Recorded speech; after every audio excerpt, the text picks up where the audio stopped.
And I want to remember to split at the elevator, because I definitely forget to do that most of the time. By most of the time, I mean literally every time I've tried this run.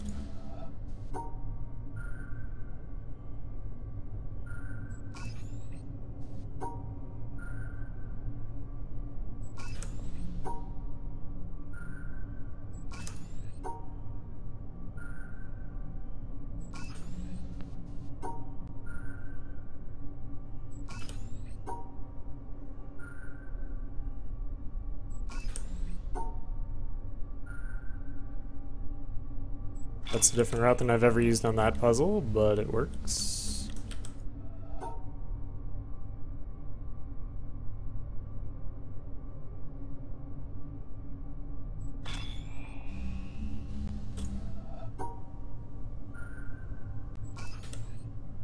Never remember this one. This one's weird.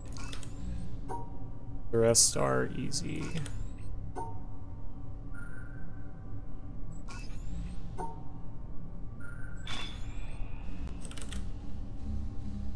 Still don't know if it's faster to do this one from up close or far. It's like you solve it faster if you're close, but it saves walking if you're far.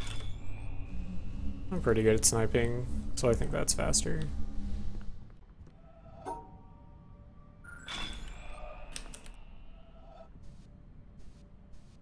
Hello? Oh. Ha ha ha. Oops.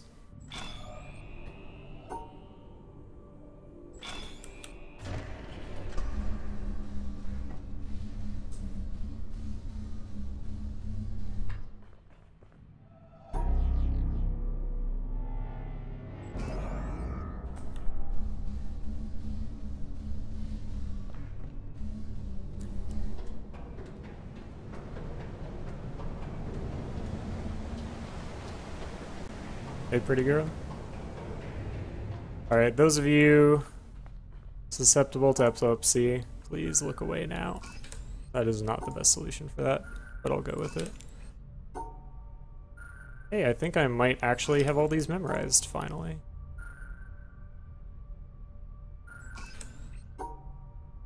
I do. Alright, we're good.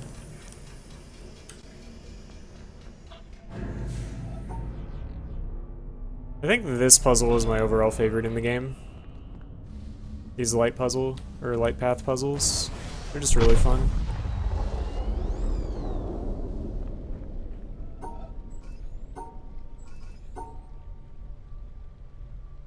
Get up there.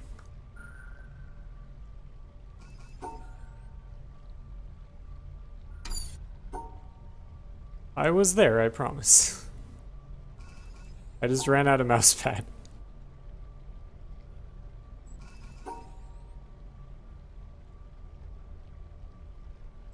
Okay.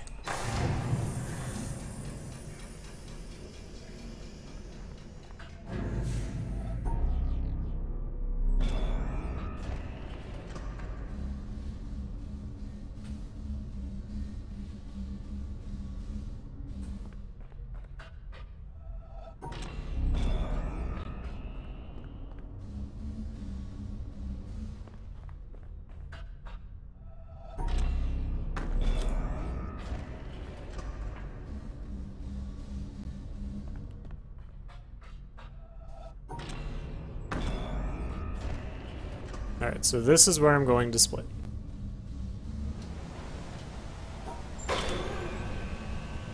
Which means that this split name isn't quite accurate. Actually, I think I'm instead going to split when Eclipse begins. That makes more sense. I should also add a split for this. Eh. Oh, I forgot the Dorito. I'll get it on the way up, or on the way back down, either way.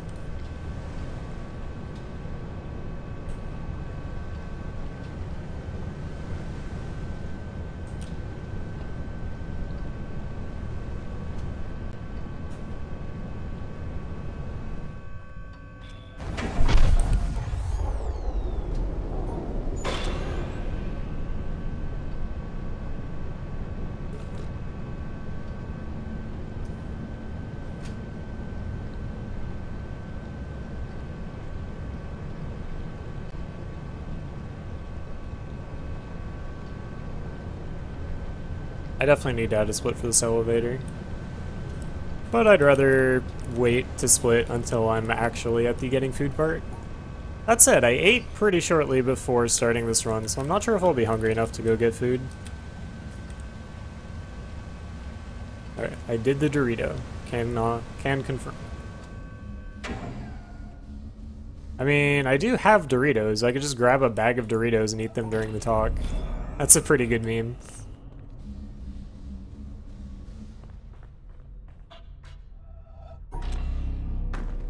Oh god, okay. That's what I thought the solution was. Is it faster to take blue or orange back? Probably blue. Come to think of it. Then orange wraps around black.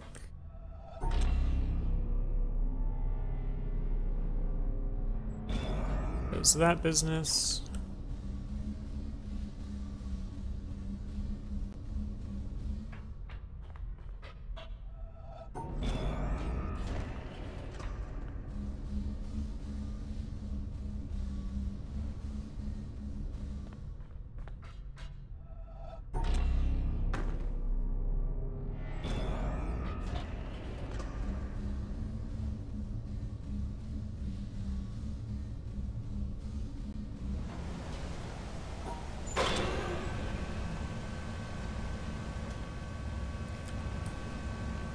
The challenge is difficult, for sure.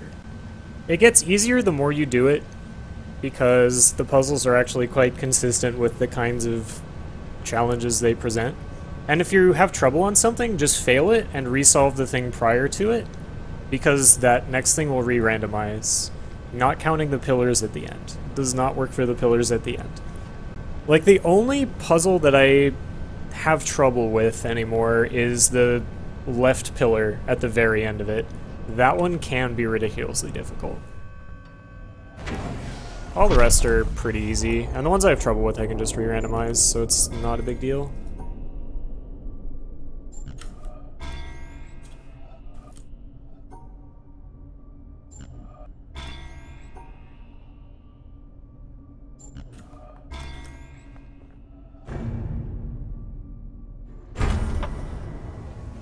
Alright, let's hope I don't have trouble with these. I like 3-cycled them in practice and I was super embarrassed about it.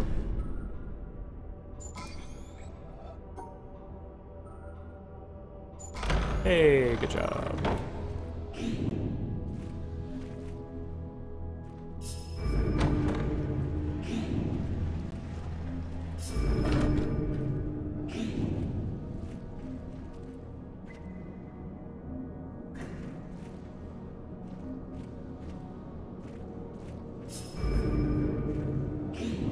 Two, two, 1, 1, 2.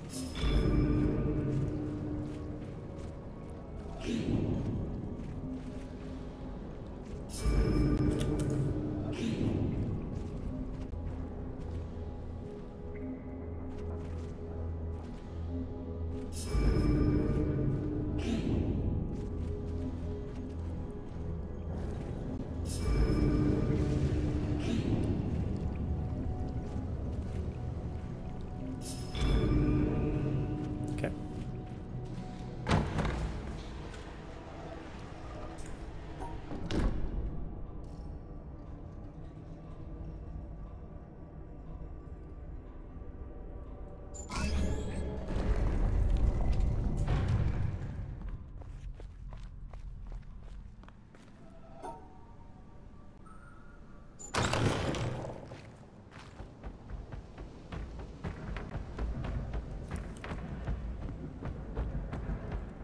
Okay.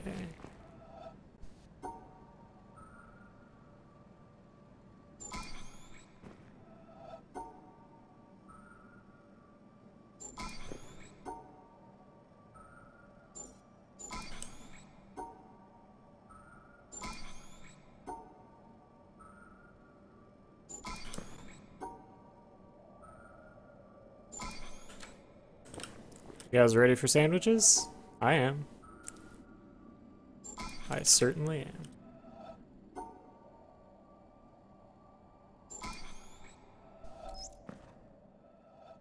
God bade me behold the sea, and I saw the ships sinking and the planks floating. Then the planks too were submerged. And God said to me, those who voyage are not saved. And he said to me, those who, instead of voyaging, cast themselves into the sea, take a risk. And he said to me, those who voyage and take no risk shall perish. And he said to me, in taking the risk, there is a part of salvation. And the wave came and lifted those beneath it and overran the shore. And he said to me, the surface of the sea is a gleam that cannot be reached, and the bottom is a darkness impenetrable. And between the two are great fishes, which are to be feared. Nefari, circa 970.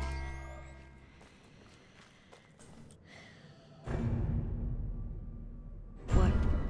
I'm going to the store. Do you want a sandwich or something? You've been standing there for like an hour. I didn't want to interrupt. And I don't like sandwiches. Have you ever seen me with a sandwich? Why would you think I want a sandwich? Sorry. No, I need some sleep. It's okay. We're all working hard. I just want to read it right. We're gonna be hearing this a lot of times. Every little thing matters because it gets so multiplied. It's good. It's already good. Thanks. Yeah. But we've kind of picked high goalposts. Every little bit matters. Oh, can you get me a coffee?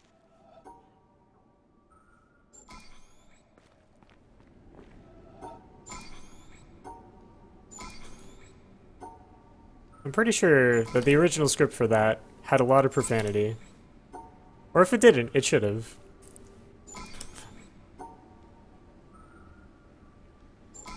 It's so great.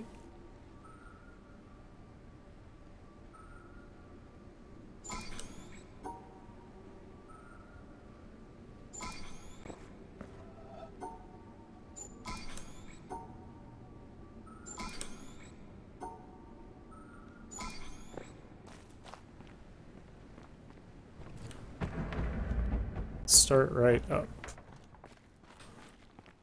Right up. As long as I know to start right up, I can always remember how to do this one. Pretty much.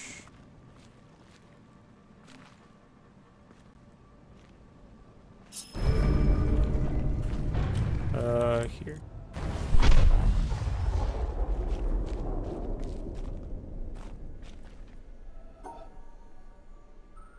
Oh, yeah. Alright, I'm not gonna forget this environment puzzle. This is the one I forgot in my PB. Game, please. Oh god. Okay. GoldenEye strats, GoldenEye strats. Streets 112, baby. Never seen a 113 and I never will.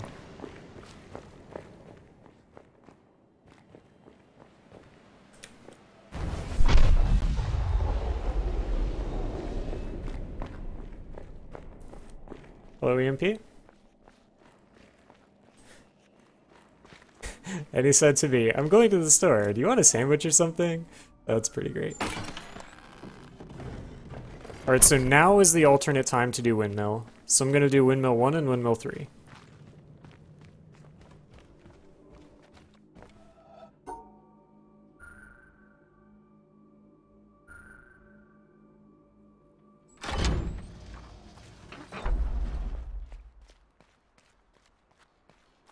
Decent cycle.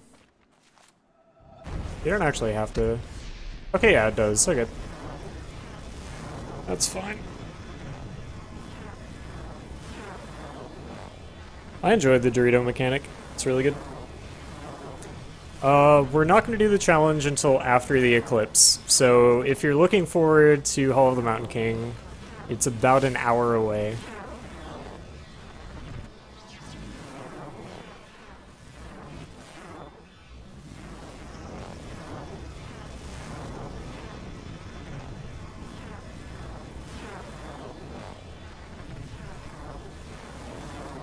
All of the settings that you can change in-game are at minimum, which is basically just the render settings.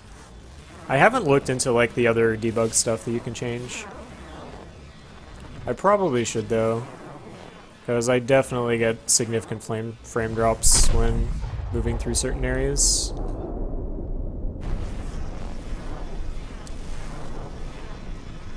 Yeah, it's faster to do Eclipse first. Because doing Eclipse is on the way back to the elevator.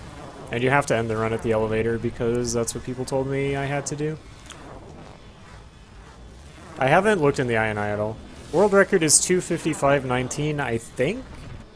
I'm pretty sure this run is going to beat that by a healthy margin, but we have to wait and see. I am not yet 100% consistent at Eclipse, and I might have forgotten something. So we'll find out.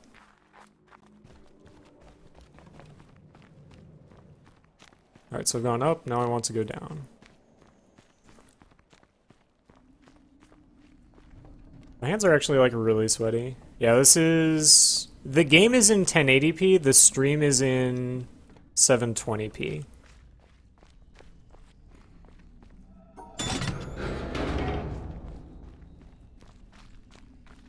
Also, I discovered that if you accidentally hit spacebar, that also messes up Eclipse. Where is this? There. There's kind of a story to it. It's very subtle. Like, discovering more of the narrative is not the main, like, drive to do stuff in the game. If you don't enjoy doing puzzles for the sake of doing puzzles, you probably won't enjoy The Witness all that much. I know a lot of people complained about it. It's like, the story sucks, so I hate it. But if you really need a story to play a quality puzzle game, puzzle games might not be for you. Started Eclipse at 1:50.29, got first try challenge. Okay, so I'm probably going to beat it by like 6 minutes. No problem. No problem. I need to either fail challenge twice, or misclick on Eclipse. And to be fair, I have 55.5 minutes in which to misclick on Eclipse, so it can happen. I haven't done it yet. Yeah, Braid definitely did have more story than this game. But I actually really like the setting and tone and what little story there is of this game. I think it's really quite good.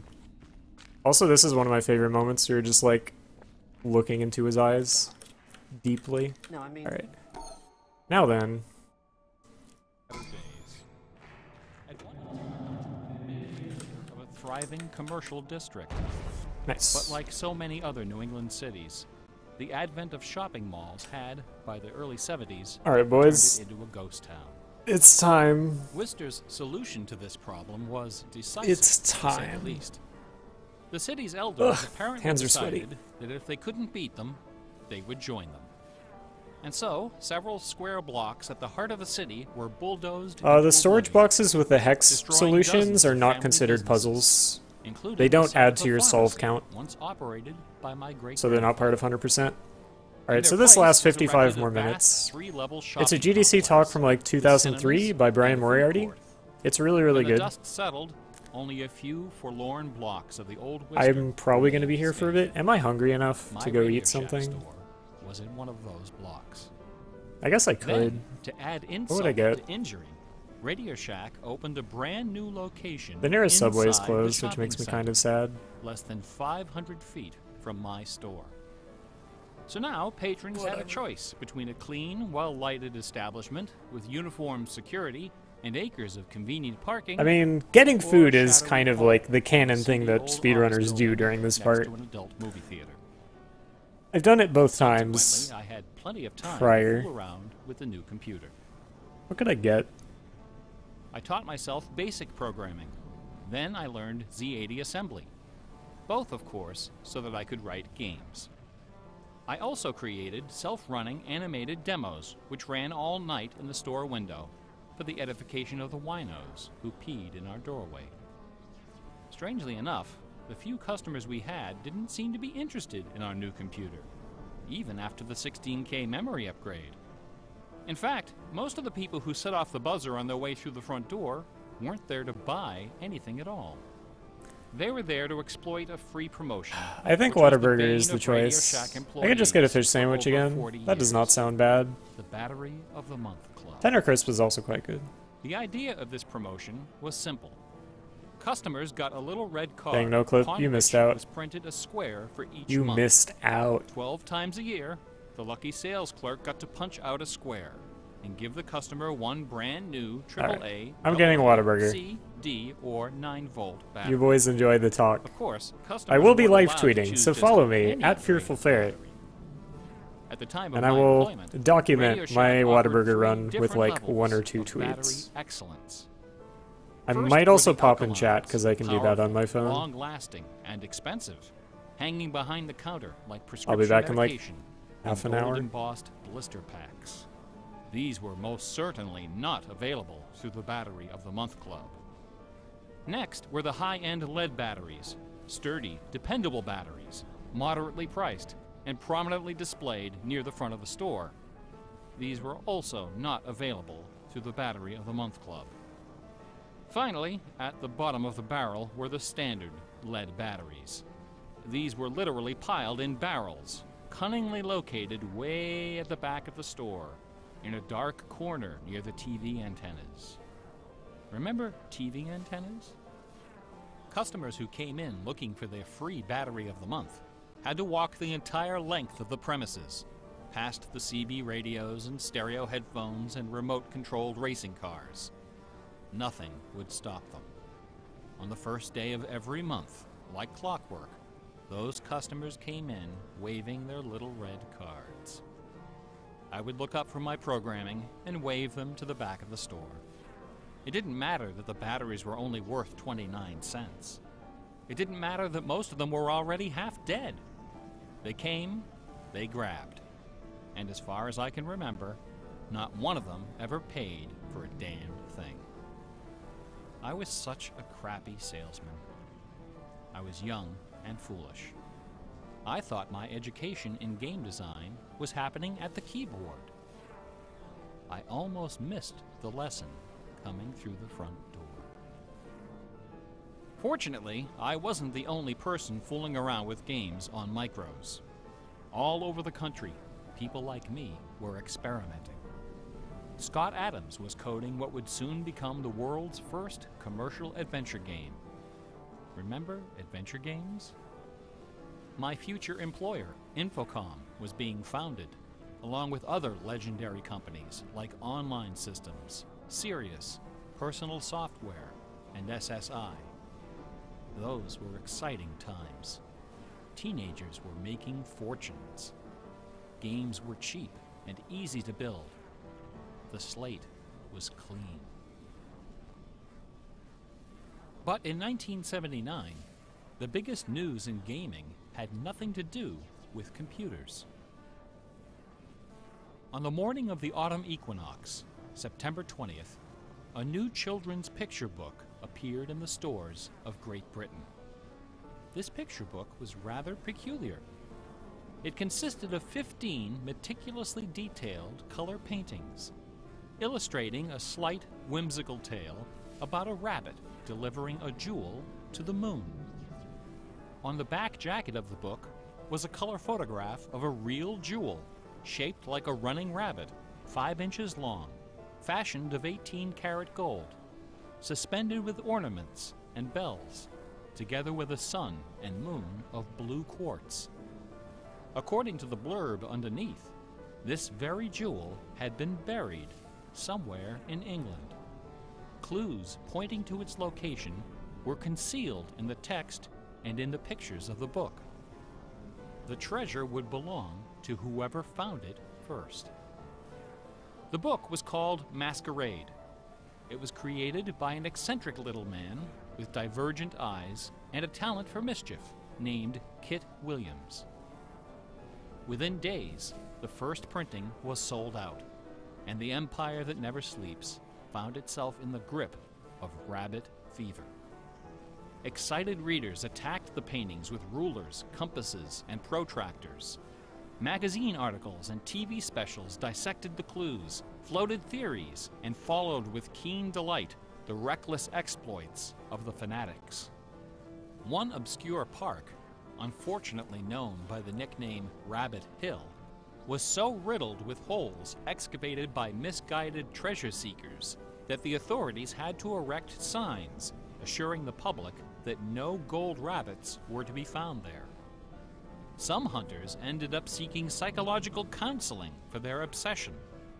The craze leapt over the Atlantic Ocean and invaded America, France, Italy, and Germany. It sold over 1 million copies in a few months, a record unrivaled by any children's title until the advent of Harry Potter.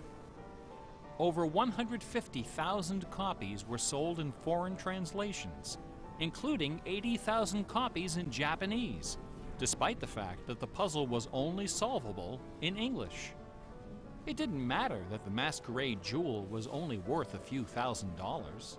Many seekers spent far more than that in their months of exploration and travel. It was the thrill of the chase, the possibility of being the one. Treasure hunts, secret messages, and hidden things seem to exert an irresistible appeal.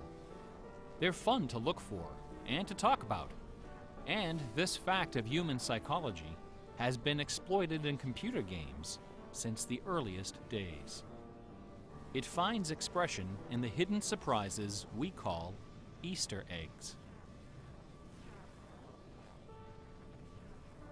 Atari's Stephen Wright is credited with coining this term in the first issue of Electronic Games magazine. The first Easter egg in a commercial computer game appeared in an early Atari 2600 cartridge called, simply enough, Adventure. By a sequence of unlikely movements and obscure manipulations, players could discover a secret room where the words "Created by Warren Robinette" appeared in flashing letters. Over the decades, Easter eggs and their evil twin, cheat codes, have become an industry within an industry. Entire magazines and websites are now devoted to their carefully orchestrated discovery and dissemination. They're part of our toolkit, our basic vocabulary, the language of computer game design. Computer gamers may have been the first to refer to hidden surprises as Easter eggs, but we certainly weren't the first to use them. Painters, composers, and artists of every discipline have been hiding stuff in their works for centuries. The recent advent of VCRs and Laserdisc players with freeze-frame capability exposed decades of secret Disney erotica. Thomas Kincaid, the self-appointed painter of light, amuses himself by hiding the letter N in his works. A number beside his signature indicates how many N's are hidden in each painting. Picasso, Dali, Raphael, Poussin, and dozens of other painters concealed all kinds of stuff in their paintings. A favorite trick was hiding portraits of themselves, their families, friends, and fellow artists in crowd scenes. El Greco loved dogs, but the Catholic Church forbid him from including any in his sacred paintings. So he hid them, usually within the outlines of celestial clouds. Composer Dmitri Shostakovich chafed under the political censorship imposed by the Soviet Ministry of Culture. His symphonies and chamber works are loaded with hidden signatures and subversive subtexts which, had they been recognized, would have sent him to Siberia. Mozart's opera, The Magic Flute, is filled with musical allusions to the rituals of the Freemasons, the ancient secret society of which he and his mentor Haydn were members. But the most famous purveyor of Easter eggs is that champion of the late Baroque, the ultimate musical nerd, Johann Sebastian Bach. Bach was a student of gematria, the art of assigning numeric values to letters of the alphabet. A equals 1, B equals 2, C equals 3, etc. By comparing, sequencing, or otherwise manipulating these numbers, secret messages can be concealed. Bach took particular delight in the geometrical numbers 14 and 41. 14 is the sum of the initials of his last name, B equals 2, A equals 1, C equals 3 and H equals 8. 41 is the sum of his expanded initials, J.S. Bach. These two numbers show up over and over again in Bach's compositions. One of the better-known examples is his setting of the chorale Vor deinem Thron. The first line of the melody contains exactly 14 notes, and the entire melody, from start to finish, contains 41. Another of Bach's favorite games was the puzzle canon. A canon is a melody that sounds good when you play it on top of itself, a little bit out of sync. Frere Jacques and Row, Row, Row Your Boat are familiar examples of simple, two-voice canons. But a canon can employ any number of voices, and you don't have to play each voice the same way either. You can change the octave, transpose the key, invert the pitch, play it backwards, or any combination. Finding melodies that make good multi-voice canons is a fussy and difficult art, of which Bach was an undisputed master. Now, in a puzzle canon, the composer specifies the basic melody and the number of voices, but not the relationship of the voices. The student has to figure out the position and key of each voice, and whether to perform them inverted and/or backwards. Bach wrote quite a number of puzzle canons. The most famous, BWV 1076, is part of a fascinating story. One of Bach's students was a fellow by the name of Lorenz Misler, founder of the Society of Musical Science. This elite, invitation-only institution devoted itself to the study of Pythagorean philosophy and the union of music and mathematics. Its distinguished membership reads like a who's who of German composers, including Handel, Telemann, and eventually Mozart. Applicants for membership in the society were required to submit an oil portrait of themselves, along with a specimen of original music. With nerdly efficiency, Society member number 14 decided to combine these admission requirements into a single work. He sat for a portrait with Elias Haussmann, official artist at the court of Dresden. This portrait, which now hangs in the gallery of the town hall in Leipzig, is the only indisputably authentic image of Bach in existence. The Haussmann portrait shows Bach dressed in a formal coat with exactly 14 buttons. In his hand is a sheet of music paper, upon which is written a puzzle canon for 6 simultaneous voices. In 1974, a manuscript was discovered which proved that this canon was the 13th in a series of exactly 14 canons based on the ground theme of the famous Goldberg variations. As if these musical gymnastics weren't enough, Bach liked to hide messages in his compositions by assigning notes to the letters. His initials, B-A-C-H, correspond to the pitch sequence B flat, A, C, and B natural in German letter notation. This theme makes its most memorable appearance in the last bars of his final composition, The Art of Fugue, published soon after his death in 1750. The word fugue comes from the Latin fuga, which means flight, as in running away. So the art of fugue is the art of flight, the art of taking a theme and running with it. Bach wrote hundreds of fugues, but none as sublime as this sequence of 14. In the last and most complicated fugue in the series, the first and second sections develop normally. This is followed by the B-A-C-H signature, and then suddenly, without any warning or structural justification, the fugue stops, dead in its tracks. One of the composer's 20 children, his son Carl Philipp Emanuel, claimed that Bach died moments after those last few notes were written. This story is probably apocryphal. The Easter eggs in Bach's music are a pleasant obscurity, known chiefly to professors and students of Baroque music. But in March of 2002, when this lecture was first delivered, Those Easter eggs were the talk of the entire classical music industry. Sitting near the top of the classical music charts that month was a compact disc on the ECM label called Mortimer. It was performed by the Hilliard Choral Ensemble, together with a talented but, until then, little-known violinist, Christoph Poppen. The music on Mortimer is based on a geometrical analysis of Bach's Partita in D minor for solo violin. This analysis, by German professor Helga Thon, assigns numeric values to the duration of notes, the number of bars, and the German letter notation of the partita. In doing so, she claims to have discovered the complete text of several liturgical ceremonies encoded in the notes. The CD presented these hidden texts superimposed over the original music. The result was strangely melancholy, dark, haunting, and very, very popular. Quite a few music critics attacked this disc.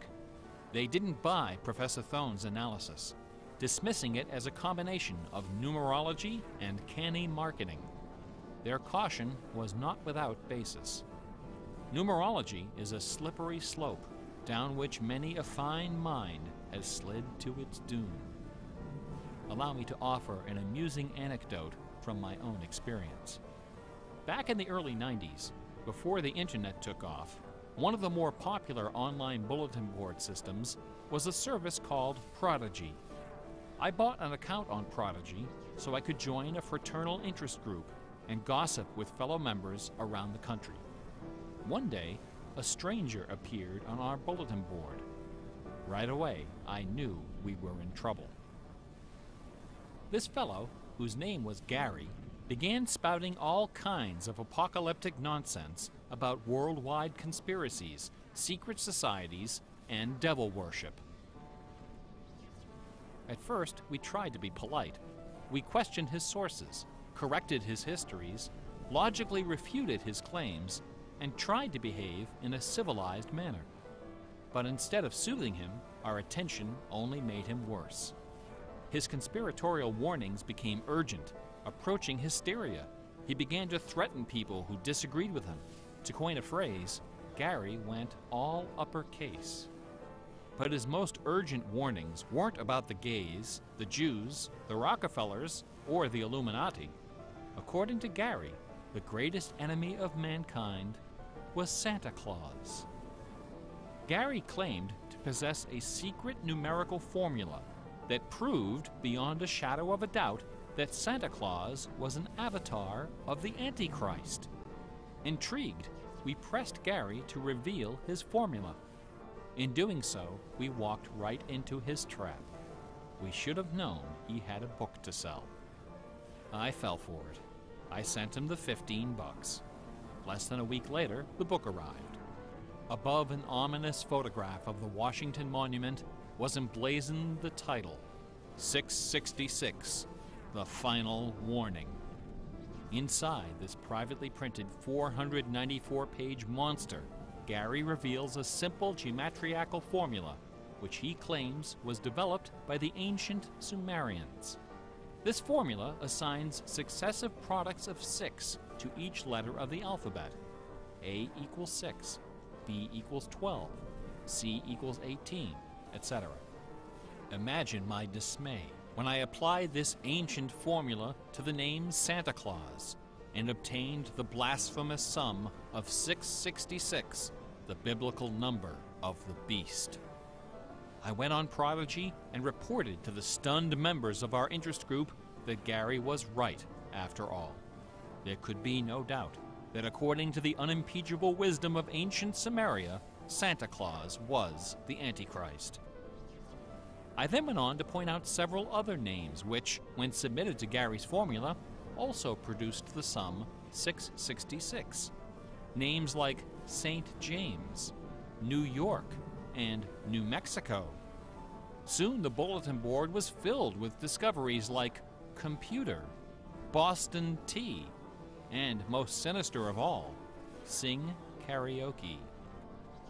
Gary left us alone after that. I got my $15 worth. But Gary is hardly the first person to connect secret codes to the Bible. People have been looking for Easter eggs in the Bible for hundreds of years. The Hebrew mystical tradition of Kabbalah can be described as a geometriacal meditation on the Pentateuch, the first 5 books of the Old Testament.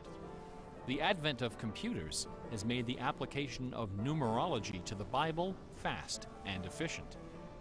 The latest spate of Bible searching was instigated by a book published in 1998 by Michael Drosnin, a former Wall Street Journal reporter. His book, The Bible Code, applied a skip cipher in which every nth character in a text is combined to form a message.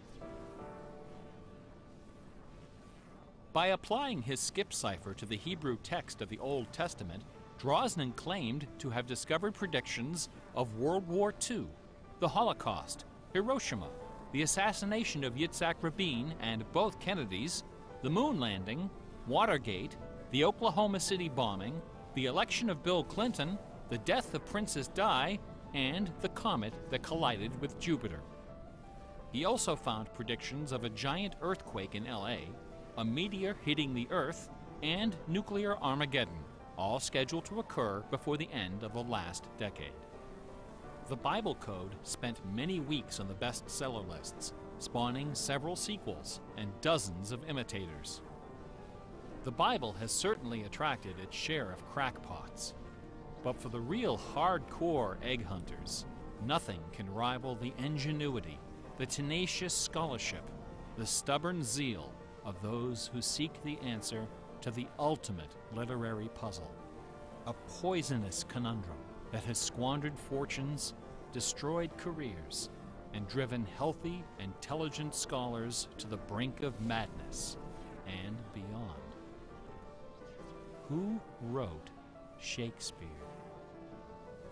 The essays and books devoted to the Shakespeare authorship problem are sufficient to fill a large library.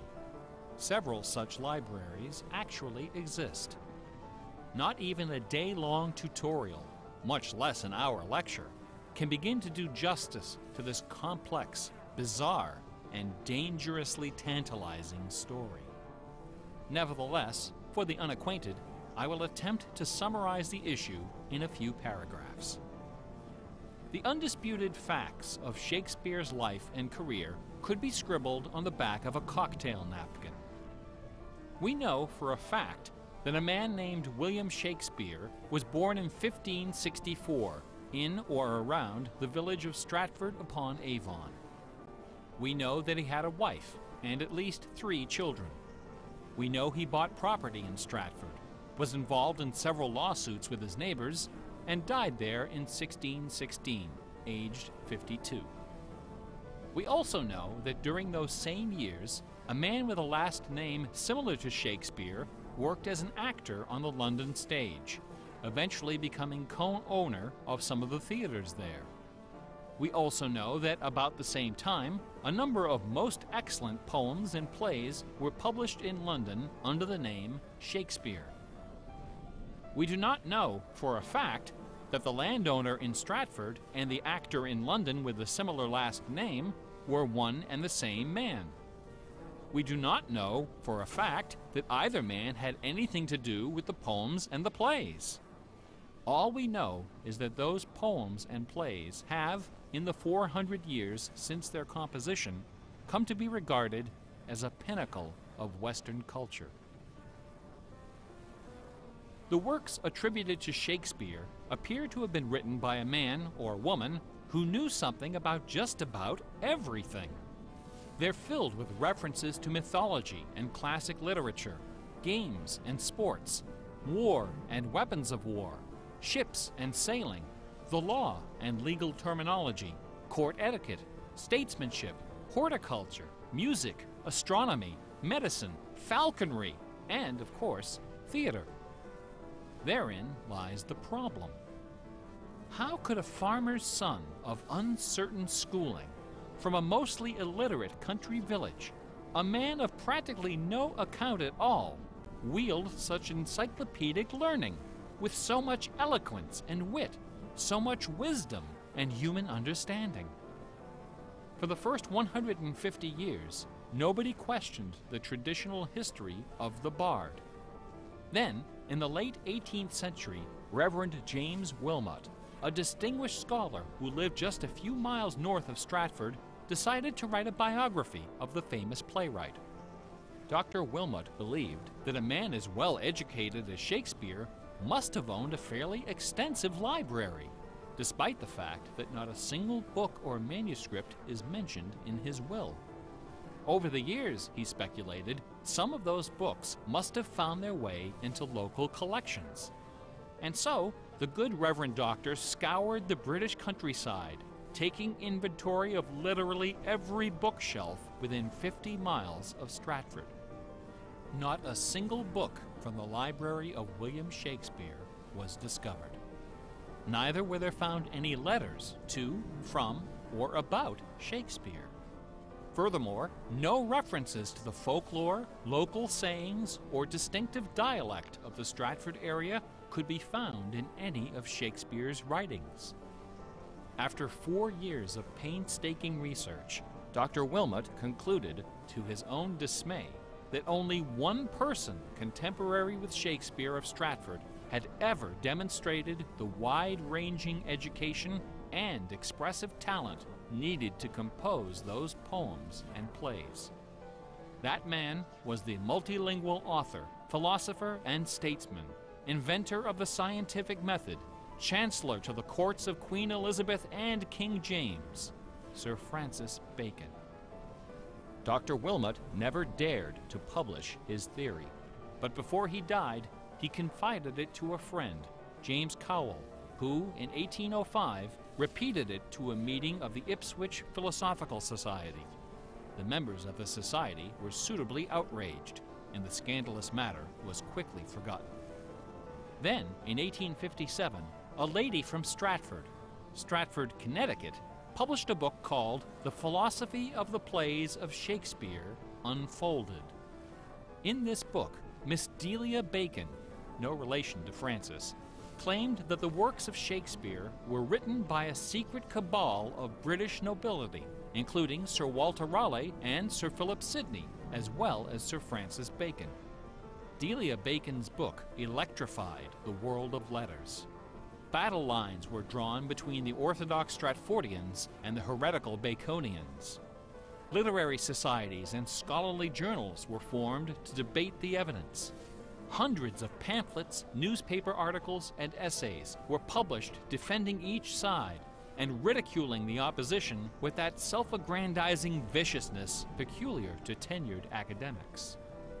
Armed with her explosive book, Delia Bacon journeyed to Stratford-upon-Avon and, unbelievably, obtained official permission to open Shakespeare's grave. However, when the moment came to actually lift the stone, Delia's self-doubt precipitated a catastrophic nervous breakdown. She later died penniless in a madhouse. Around 1888, things began to get a bit out of hand. U.S. Congressman Ignatius Donnelly of Minnesota became interested in the Shakespeare controversy. One day, browsing through his facsimile copy of the First Folio of 1623, he noted that the word bacon appeared on page 53 of the Histories and also on page 53 of the Comedies. He also noted that Sir Francis Bacon had written extensively on the subject of cryptography. Donnelly began counting line and page numbers, adding and subtracting letters, drawing lines over sentences, circling words, and crossing them out. The result was a complex and virtually incomprehensible algorithm, which he claimed was invented by Bacon to hide secret messages inside the First Folio.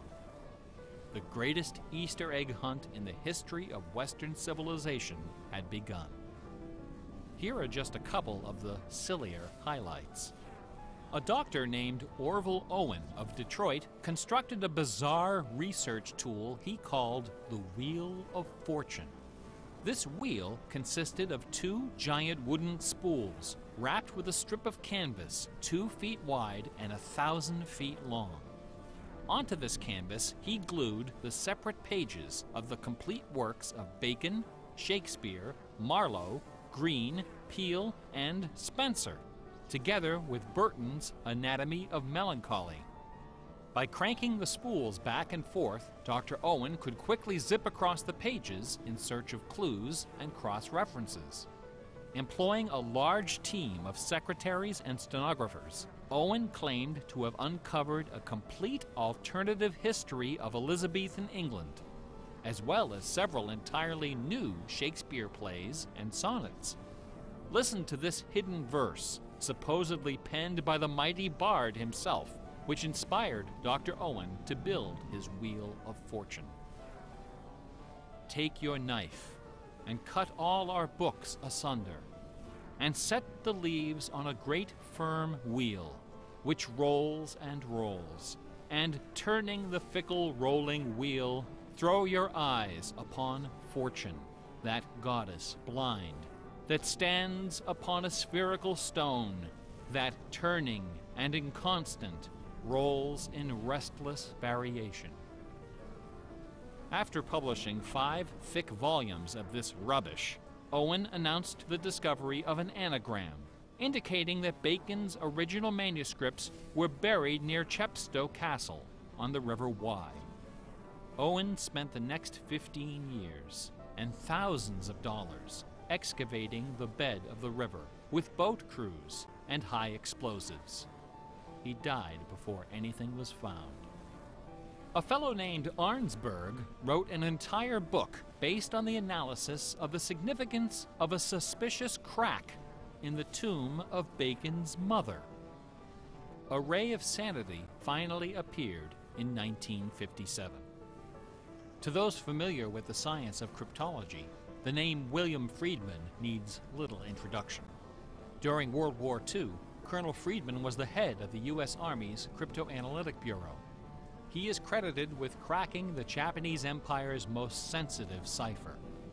After the war, the colonel decided to apply his expertise to the study of the Shakespeare ciphers.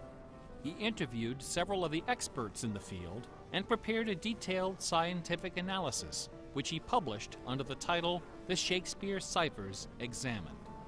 His conclusion? In a word, bunk. According to the standards of cryptologic science, not one of the hidden messages purportedly discovered in Shakespeare's works was plausible. The rules used to extract these messages from the texts were non-rigorous, wildly subjective, and unrepeatable by anyone except the original decipherer. The people involved were not being dishonest. They were channeling their preconceptions. They were trapped in a labyrinth of delusion, mining order from chaos. Anglers in a lake of darkness. Lear, Act 3, Scene 6. You would think that Friedman's cold and ruthless exposure would be enough to silence the heretics once and for all. Not a chance. The books and TV specials and websites and conferences and doctoral dissertations keep right on coming. I should point out that the Shakespeare authorship issue is not only the preoccupation of cranks and weirdos. A substantial number of respected authors and Shakespeareans have expressed serious doubts about the traditional origin of the plays. The list includes Nathaniel Hawthorne, Ralph Waldo Emerson, Walt Whitman, Henry James, Sam Clemens, Sigmund Freud, Orson Welles, and Sir John Gielgud. Living skeptics include the artistic director of the New Globe Theatre, Mark Rylance, Michael York, Derek Jacobi, Kenneth Branagh, and even that most revered and scholarly of contemporary Shakespearean actors, Keanu Reeves. The current leading candidate for the authorship is Edward de Vere, the 17th Earl of Oxford, a theory first proposed in 1920 by an English schoolmaster with the unfortunate name J. Thomas Looney. What is it about Bach, the Bible, and the works of Shakespeare that inspires this intense scrutiny? Nobody's looking for acrostics in Chaucer or Keats. There are no hit CDs of the secret chorales of Wagner or Beethoven. For the answer, we need to recognize the unique roles which the Bible and Shakespeare have played in the development of Western culture. No other single work of literature has influenced modern English more than the translation of the Holy Bible published in 1611 under the auspices of King James I. The King James Bible exemplifies the meaning of the word classic. It has been called the noblest monument of English prose, the very greatest achievement of the English language. It has served as an inspiration for generations of poets, dramatists, musicians, politicians, and orators. Countless people have learned to read by repeating the phrases in this, the only book their family possessed. Our constitutions and our laws have been profoundly shaped by its cadences and imagery. But even the glory of the King James Bible, compiled by a committee of 46 editors over the course of a decade, pales before the dazzling legacy of the Swan of Avon. The lowest estimate of Shakespeare's working vocabulary is 15,000 words, more than 3 times that of the King James Bible, and twice the size of his nearest competitor, John Milton. His poems and plays were written without the aid of a dictionary or a thesaurus. They didn't exist yet. It was all in his head. When Shakespeare had a thought for which Elizabethan English had no word, he invented one. The Oxford English Dictionary lists hundreds of everyday words and phrases which made their first appearance in the pages of the Bard.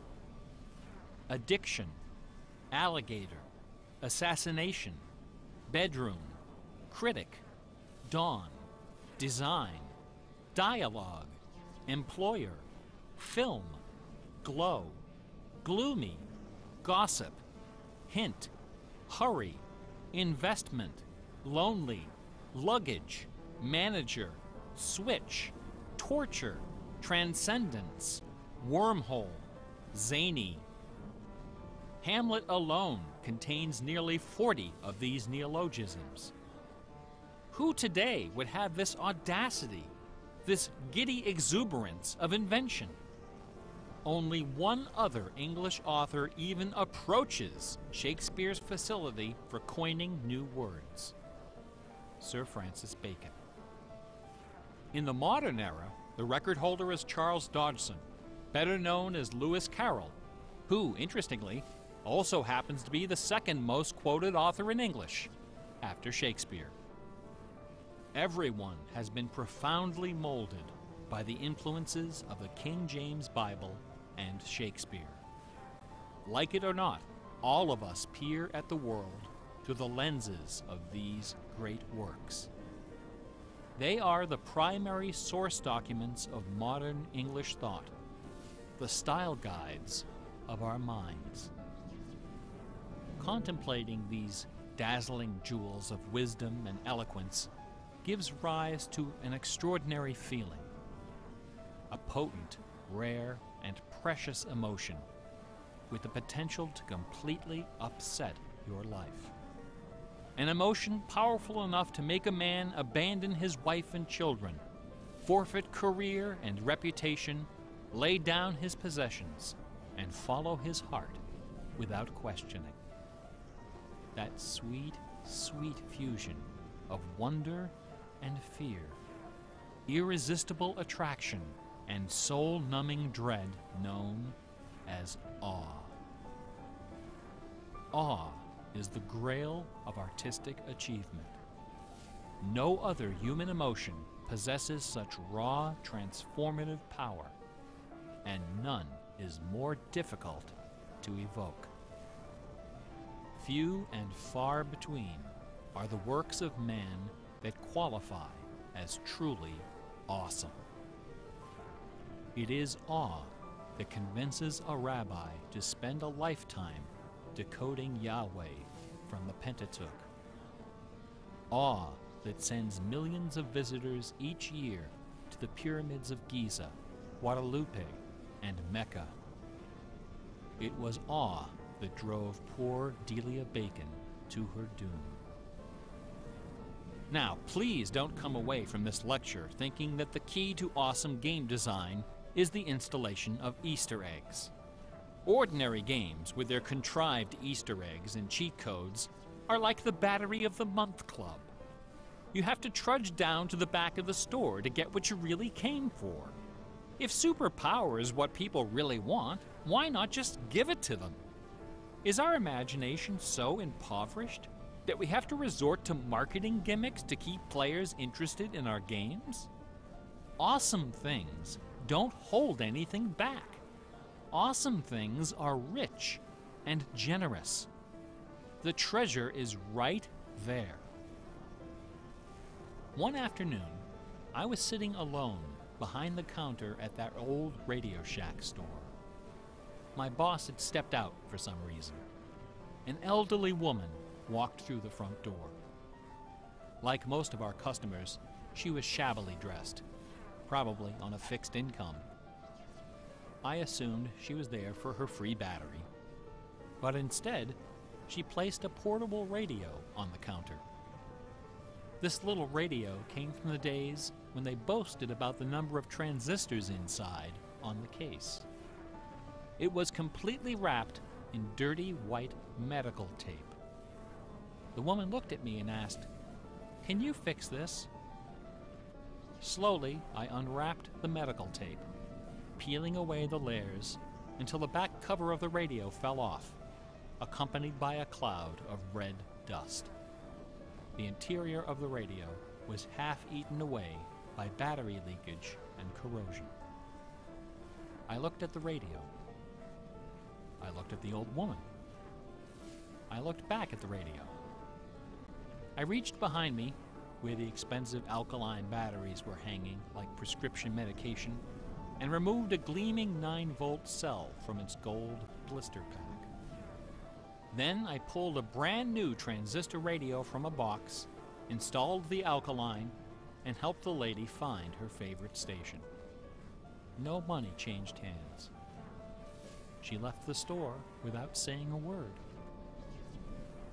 Awesome things are kind of like that.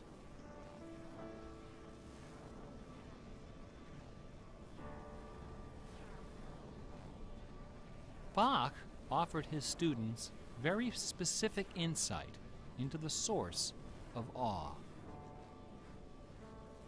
In addition to BACH, 2 other sets of initials are also associated with Bach's music. These initials are not hidden in the notes.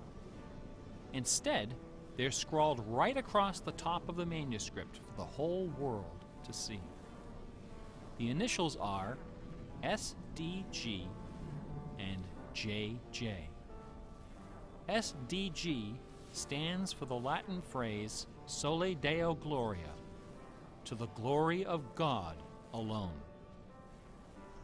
JJ stands for Jesu Juva, help me, Jesus. Bach wrote all of his great masterpieces sub specie aeternitatis, under the aspect of eternity.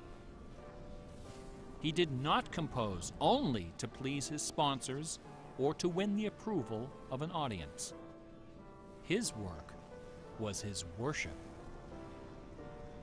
Bach once wrote, "Music should have no other end and aim than the glory of God and the recreation of the soul.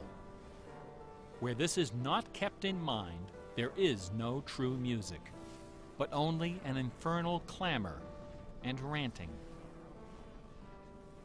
The name of the power that moves you is not important. What is important is that you are moved. Awe is the foundation of religion. No other motivation can free you from the limits of personal achievement. Nothing else can teach you the art of flight. computer games are barely 40 years old. Only a few words Hi. in our basic vocabulary Yes, Ed. have I would been like to spy established. party after this. A whole dictionary I think there's is still like waiting to be coined. 8 minutes left of this. The slate is clean. Someday soon, perhaps even in our lifetime, a game design will appear that will flash across our culture like lightning. It will be easy to recognize. It will be generous, giddy with exuberant inventiveness. Scholars will pick it apart for decades, perhaps centuries. It will be something wonderful, something terrifying, something awful. A few years ago, I was invited to speak at a conference in London. My wife joined me, and we took a day off for some sightseeing. We decided to visit England's second biggest tourist attraction, Stratford-upon-Avon. Yeah. This talk is really good. It was cold and rainy. There's when one the other train talk arrived. by him that comes Luckily, highly recommended. Most of the attractions are just a It's short titled Who walk Killed from the Paul? station. Just like search We Google visited for Shakespeare's Brian Moriarty, birthplace, Who Killed a Paul, charming old and you can house find a along video of Union it. Street, I've only which watched for attracts like 10 millions minutes of so far, pilgrims but I'm every enjoying year, it. despite the complete lack of any evidence that He's done Shakespeare other was born lectures that you there can find, or even but lived from anywhere what I've near heard, they aren't as good as this one in Who We Killed went Paul. past the school Hello, where ma'am? Shakespeare learned to Hey, read Temple Knight? and write, although no documents exist to prove his attendance. We visited Anne Hathaway's cottage, the rustic country farm where his wife spent her childhood, although no record shows anyone by that name ever having lived there. Finally, we came to the one location undeniably associated with Shakespeare, Trinity Parish Church, on the banks of the River Avon, where a man by that name is buried. This beautiful church is approached by a long walkway between rows of ancient gravestones, shaded by tall trees. The entrance door is surprisingly tiny. No cameras are allowed inside. The interior is dark and quiet. I Despite wonder the presence of busloads if of the time at tourists, which you can end the this atmosphere is hushed. is dependent on where you are standing. A few people are seated in the pews. Because the deep game in doesn't like earth. lock you into a specific position An when you aisle start leads this. up the center of the church. So I The wonder if left you stand side like of the further altar is left, brightly illuminated. if you can On the complete wall it. above is a earlier. famous bust of the bard, quill in hand. It's a hard thing to gazing test because for every serenely at the iteration you have to crowd wait of an hour. pilgrims. On But the that's an floor idea. beneath, surrounded by bouquets You can of usually end flowers, it during the at Jewel of very Masquerade spot where line, Delia but Bacon lost her I don't know. mind. The gravestone Also, of prepare your William Illuminatis. Shakespeare bears It's this coming up. dire warning. Good friend, for Jesus' sake, forbear to dig the dust enclosed here.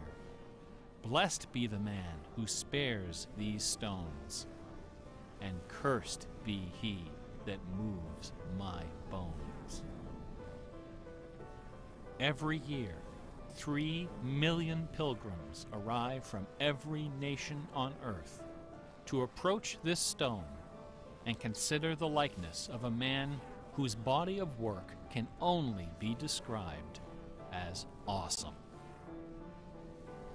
By contrast, the right side of the altar is dark and featureless. Nobody of any consequence is buried there. The only point of interest is a wooden case of simple design, carved of dark oak. Inside the case, sealed beneath a thick sheet of glass, lies a large, open book. A plaque on the case identifies this book as a first edition of the King James Bible, published in 1611, when Shakespeare was... My hand is very far from my mouse and my keyboard. Not many Don't worry. pilgrims visit this side of the altar. Most of those that do simply glance at the book, read the plaque, and move along. A few, more observant, note that the Bible happens to be opened to a page in the Old Testament, the book of Psalms, chapter 46. no explanation is given for this particular choice of pages. For the initiated, none is necessary. If you are of inquisitive bent, if you are intrigued by English history and literature, if you value your peace of mind, cover your ears now. In the year 1900, Prepare your a Illuminatis. scholar noticed something about the King James translation of Psalm 46. Something terrifying. Something wonderful. The 46th word from the beginning of Psalm 46 is shake. The 46th word from the end is spear.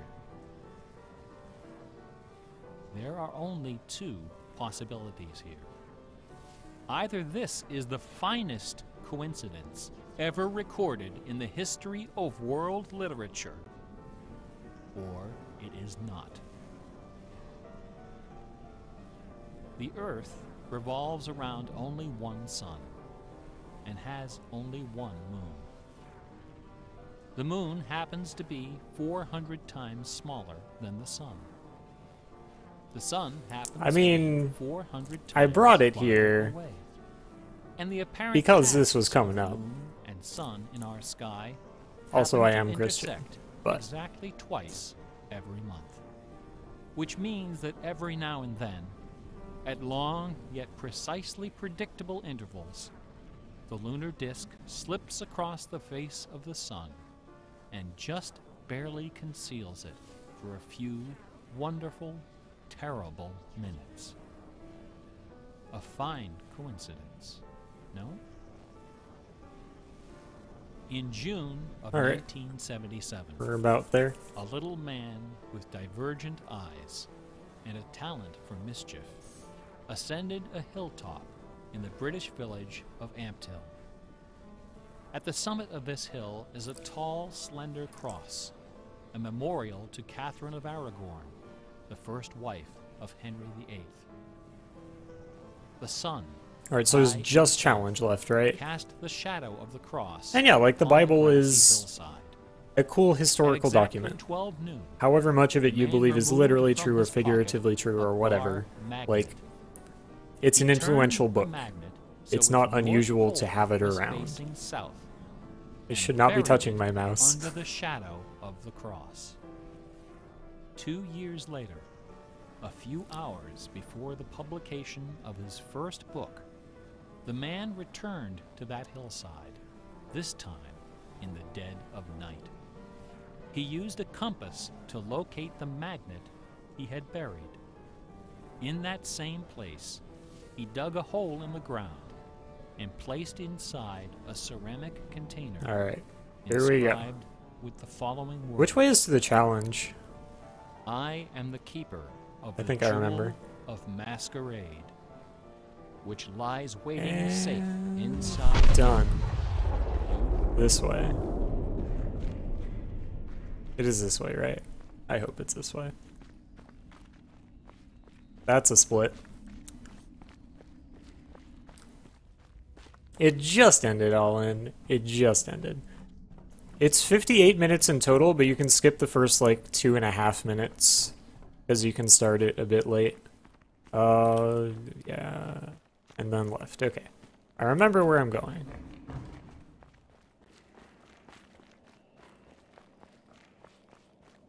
Alright, time for the challenge. Just click it. Just click it. Okay. We're on pace, boys.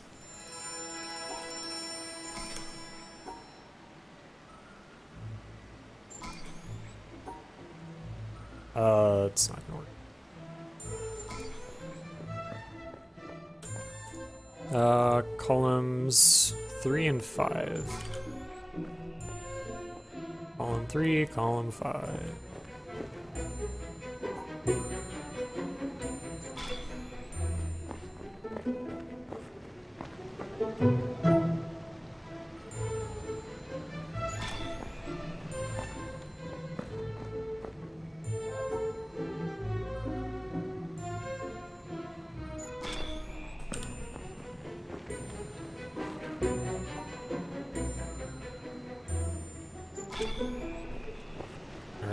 Good start.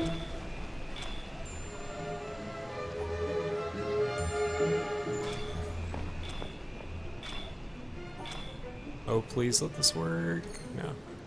No. This will work. Hey. Bombs 3 and 5. 1, 2, 3. And 5. 5. 5. 5. 5. Wait. This is not as easy as I hoped it would be. But it's pretty close. Dang, dude. Okay, I got it. And, where did I come from? That's the entrance, right? Okay. Column 5. Easy.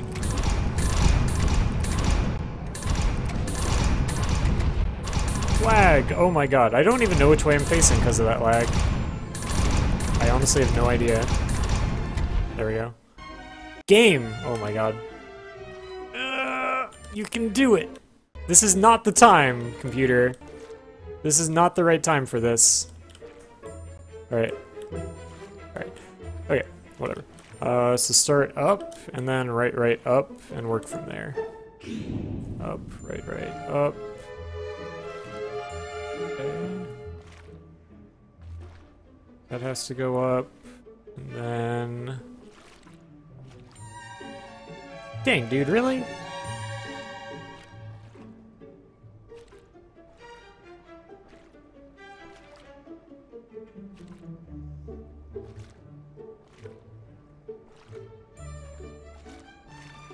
Yeah. Whatever. This is rotated. Okay. Okay. Can we just enclose whites?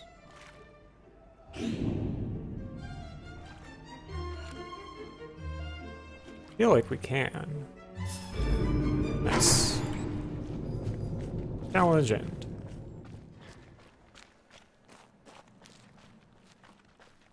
Where am I going? Okay. And just a few more puzzles. And we're done.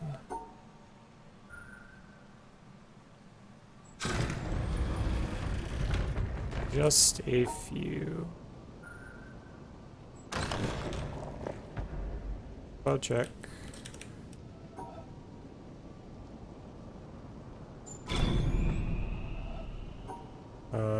Right.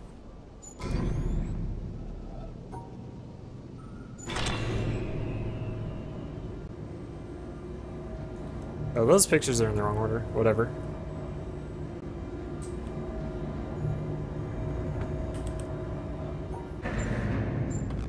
I'm dumb.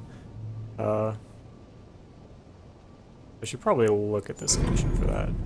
Alright. I should have all puzzles completed. Do I want to check now? I want to check now. Unfortunately, bringing up the load screen apparently takes forever. I'm missing 2 environment puzzles.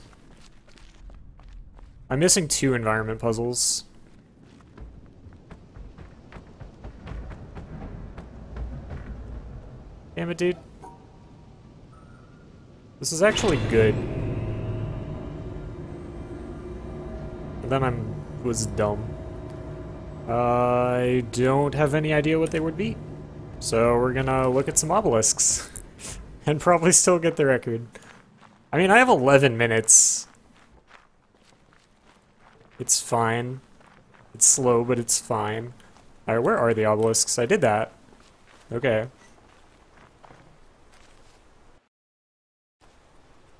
GoldenEye strats. I did Windmill 1 and 3. I remember doing Windmill 1 and 3. Also, it was 133 plus 4. So they are environmental puzzles in 2 different areas. Because I have 2 obelisks left uncompleted. That one's done. I have to remember where the obelisks are for this. I think there's like one where I don't quite remember. I did all the ones from the well. I did all the ones from the boat, I think. Alright, what did I miss? What did I miss? Hello? Hello? Okay, what is one that is just straight horizontal in this direction? Oh, that one! Okay. That was dumb. This one is totally my fault. It's that. Because I rerouted where that one is, and I forgot to do it during the reroute. It's not that obelisk. So it must be one of the Shady Trees one. Or around there.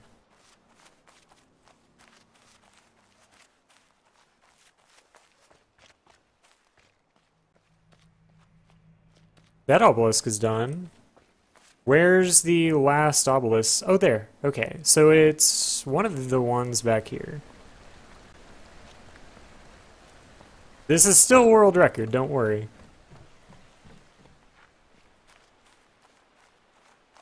I don't remember if you can see the obelisks from the mountain. I don't know if my computer will be able to handle seeing the obelisks from the mountain. Golden eye strats! You can do it, computer. All you have to render is, like, the grass 2 feet in front of me. Alright. We have to appease this stack of tires. The elevator counts as one solve.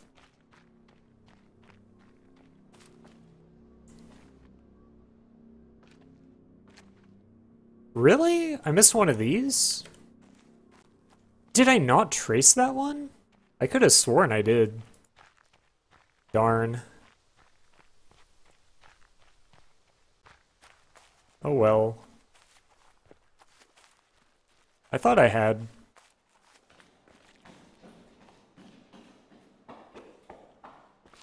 And yeah, we'll do Spy Party immediately after this run. Alright, so I wasted like 3 or 4 minutes because I forgot these two. Both are totally my own fault. They, like, to be fair, I did have to slightly reroute stuff around them. One because of just a general route change, and the other because I was dumb. Alright, we're done. I just forgot to do that one on my second trip up the tower.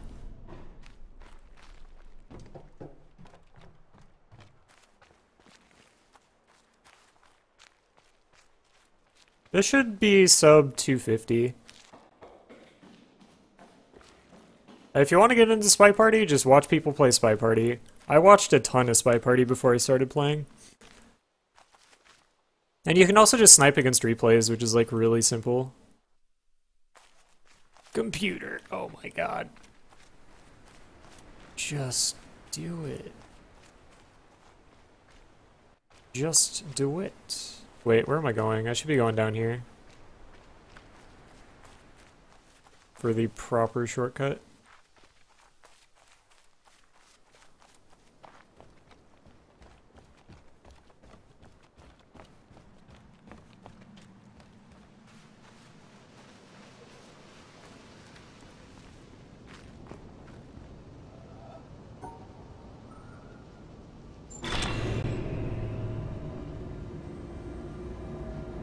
If you go to spypartyfans.com, you can see a bunch of replays, and on the forums, Elvis Snake just posted a big, huge zip file or RAR file or something that has every single replay from the entire last season of the Spy Party Competitive League.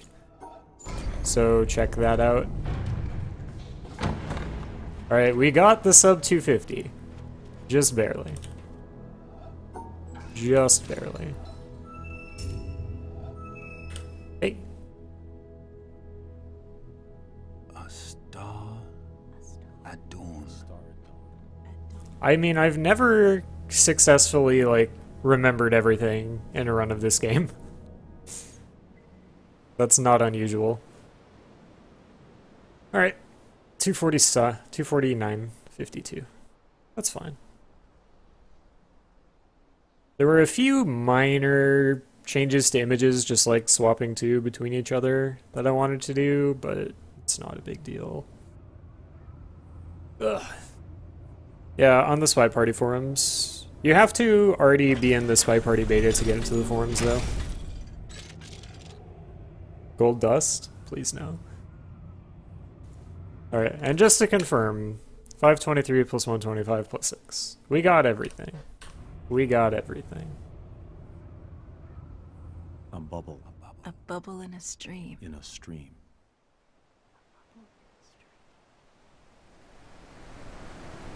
Yeah, I'm using the rename screenshots now. Just look at Fearful Ferret, the gaming god. I'll also allow this to play out. It's lagging so much. I need a new video card so bad. Like, I want to run Dishonored 2, but I'm not even confident my computer will be able to run the game, which is kind of depressing.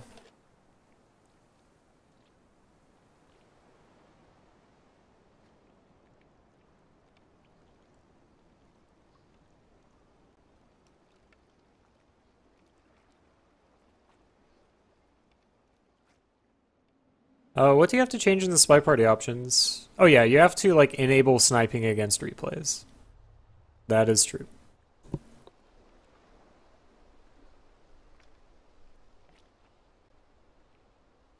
Yeah, there's a thing in spy party, one of the settings where it says snipe against a replay or whatever. And you can also do, like, you should enable replays casting mode and snipe against replays. The casting mode is so you don't know the results of the game before you try to snipe against it. I don't know if Dishonored 2 has a release date, but it's kind of soon, I thought. Hello, Lampzerg.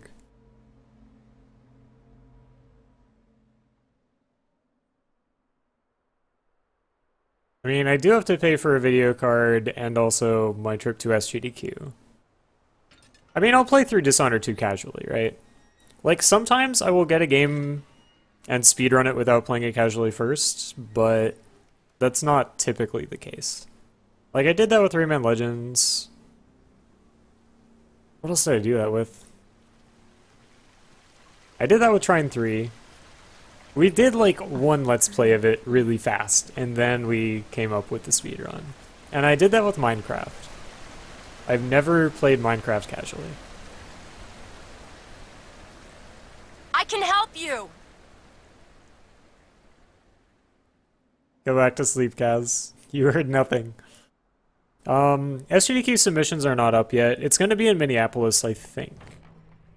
I don't know when submissions open, but it's probably pretty soon. I'll be submitting Shadow of Mordor, Trine 3, Witness, any percent, 100%, and challenge percent, which I still need to learn the route for. Let's see. And I have 2 more games. I don't know what I'll submit, though.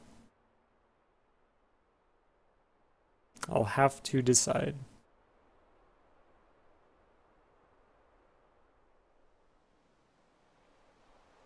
Like, I expect this game to get into SGDQ. The question is which category. Because 100%, or 99.7%, which is what I will submit, is like 2 hours? Actually, less than 2 hours, right? Because if I didn't do Eclipse this run, it would have been like 155. And yeah, challenge percent is basically just all lasers. It's all lasers, but you end with the challenge instead of the elevator, because the challenge is really awesome.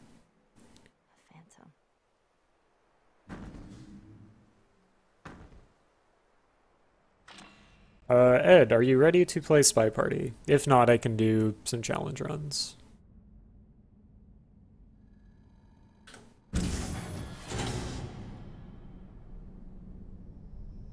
Like, I don't think 99.7% should be the competitive category for getting, like, world records and stuff, because that is actually just a cop-out, but I think it's appropriate for marathons, right? Like, it makes sense to get rid of it for a marathon. It doesn't make sense of it to get rid of it, like, to make a better category. Yeah, the challenge is a good category. It's basically this run, but without environment puzzles, and without the optional, like, tutorial puzzles. Actually, it cuts out a lot, right? Because you just snipe the marsh, so you don't do any puzzles there. Yeah, whatever. But yeah, 99.7% is A dream. only for marathons, I'd say. I don't even have to close the game. It just closes itself. It's great.